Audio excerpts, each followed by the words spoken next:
بسم اللہ الرحمن الرحیم الحمدللہ والصلاة والسلام علی رسول اللہ اما بعد فاعوذ باللہ من الشیطان الرجیم بسم اللہ الرحمن الرحیم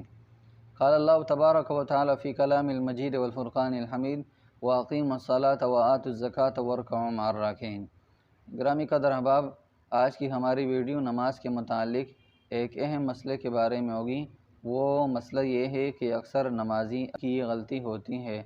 کہ وہ امام سے پہلے رکوع میں چلے جاتے ہیں یا امام سے پہلے سجدے میں چلے جاتے ہیں یا کوئی بھی رکن امام سے پہلے ادا کر لیتے ہیں اور جان بوجھ کر ادا کر لیتے ہیں۔ تو حدیث شریف میں بہت سخت وعید آئی ہے کہ امام سے پہل نہ کیا کرو۔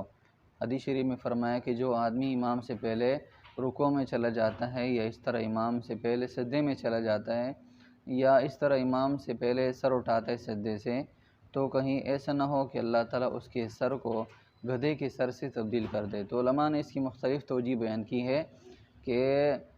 اس طرح بھی ہو سکتا ہے کہ اللہ تعالیٰ اس کے چہرے کو گدھے کی شکل سے نہ تبدیل کر دے، لیکن اللہ تعالیٰ اس کی عقل کو ختم فرما دیں گے، اس کے عقل و فراست کو ختم فرما دیں گے اور پھر اس سے گدھوں والے کام سرزد ہوں گے، گدھوں والے کام وہ کرے گا۔ تو لہٰذا امام سے پہلے سجدے سے سر نہ اٹھایا جائے یا اس طرح امام سے پہلے سجدے میں نہ چلا جائے اور اس طرح امام سے پہلے رکوع میں نہیں جانا چاہیے۔ دوسری توجہ جو علماء نے ذکر کی ہے کہ نبی علیہ السلام نے جو دعا مانگی تھی کہ اللہ میری امت کے چہرے کو مسخ نہ فرمانا، یعنی تبدیل نہ فرمانا، انہیں گدھے اور خنزیروں کی شکل میں تبدیل نہ فرمانا، تو وہ تمام امت کے لیے دعا کی تھی، عام افراد کے لیے دعا کی تھی۔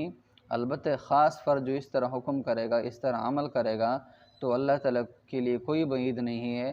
کوئی مشکل نہیں ہے اللہ کے لیے کہ جو آدمی نماز میں اس طرح عمل کرتا ہے، امام سے پہلے پہل کرتا ہے، امام سے پہلے رکوع کرتا ہے، امام سے پہلے سجدہ کرتا ہے، اس طرح امام سے پہلے سجدے سے سر اٹھاتا ہے،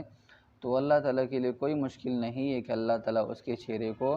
گدھے کے چہرے سے تبدیل فرما دے۔ تو لہٰذا بہت سخت وعید کی بات ہے، امام سے پہلے رکوع میں نہیں جانا چاہیے، اس طرح امام سے پہلے سجدے میں نہیں جانا چاہیے۔ جو آدمی امام سے پہلے سجدے میں چلا جائے یا رکوع میں چلا جائے اور پھر امام سے پہلے رکوع سے اٹھ جائے یا سجدے سے اٹھ جائے اور دوبارہ امام کے ساتھ اس رکوع میں یا سجدے میں شامل نہ ہو جائے تو اس کی نماز فاسد ہو جاتی ہے۔ اللہ رب العزت سے دعا ہے کہ اللہ تعالی ہمیں ان تمام باتوں کو سمجھنے کی توفیق عطا فرمائے۔ وآخر دعوانا ان الحمدللہ رب العالمین۔